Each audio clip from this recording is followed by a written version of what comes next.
TNA Knockout Velvet Sky, the lovely and talented Velvet Sky.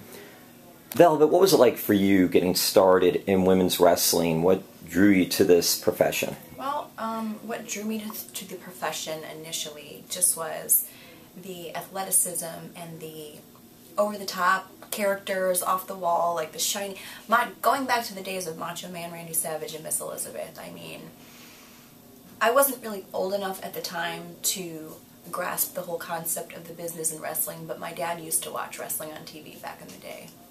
And I would sit with him when it was on sometimes and watch, and I just always remember Macho Man and Elizabeth, and I would look at them and I'd go, wow, how cool, look at his outfits, the flashy attire, and she always had the beautiful gowns on, and, you know, they were so in love, and, you know, it kind of caught my attention when I saw Elizabeth, because as a little girl, you know, it's not really every little girl's dream to sit and watch wrestlers brawl, but throw Elizabeth in the mix as a little girl, it's like, how pretty is she? Look at her, how, you know, glamorous. So they kind of caught my attention at an early age, but it didn't really stick with me until right around, I want to say, high school.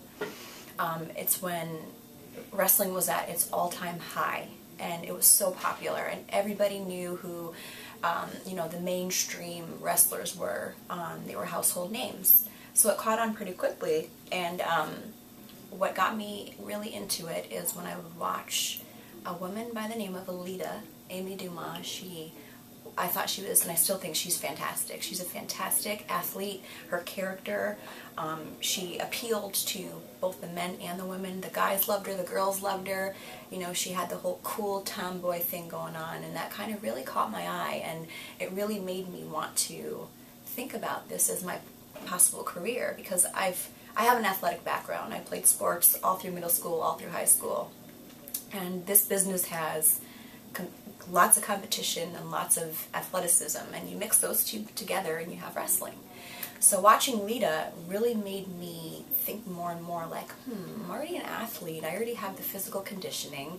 I wasn't quite sure what I wanted to do with my future back then in high school, and just watching her and watching the girls at that time in the ring wrestle, it really, really made me want to, again, think about this as a possible career. So I live in Connecticut, and there was a wrestling school, House of Pain Pro Wrestling Dojo, run by Jason Knight. He's my trainer. Excellent, excellent trainer. Jason worked for ECW, Jason, correct? Yep, for a while, yep. at least. The sexiest man on the, yep.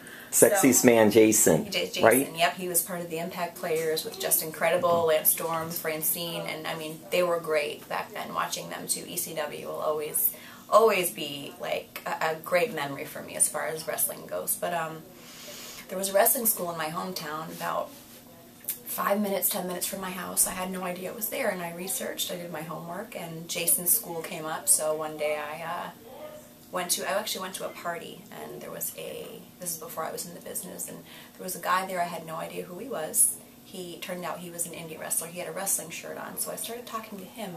His name was Bull Dread. He's an indie guy. He's a fantastic friend of mine, and I asked him about his shirt and said, you know, I'm thinking about getting into wrestling. Are you a wrestler?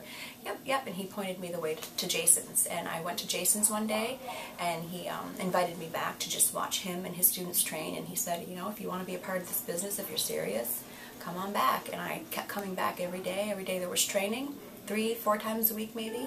I'd get in the ring, and there were only 2 other girls there with a bunch of guys, and I mean, I would not want to have been trained any other way than Jason, how Jason trained the girls. He treated the girls as if they were one of the boys. Like, we didn't get to go lightly on the bumps, and, you know, when it came time to run the ropes and do drills, it wasn't like, okay, girls can do half what the guys do. No, we were in there full throttle. We were one of the boys when we stepped foot in Jason's ring, and he treated us like we were one of the boys. He never babied us. Nothing to that extent ever. We were just, it was great.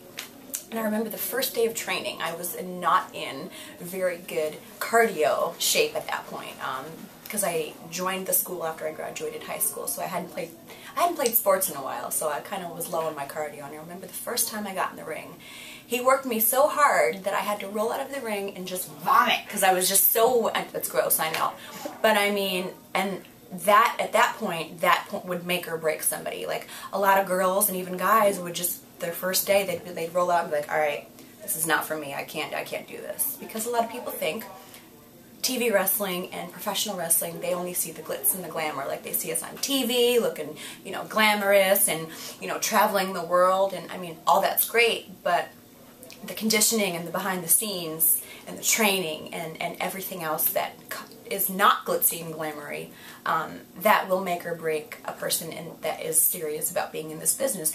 I was serious about being in this business, and nothing, no bump, no bruise, no vomiting, nothing would have kept me away, and I just kept coming back for more every night of training, and I'd get in the ring with Jason and his students, and they would work me so hard, and I mean, I got out there, I got my name out there after training. I got myself on independent shows. I sent tapes out.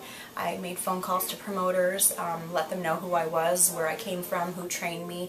You know, if you have any work for me, please call me. And I worked a lot on the East Coast. I worked for, you know, the Boston area to the, let's see, Baltimore, is as far as I went when I was on the Indies.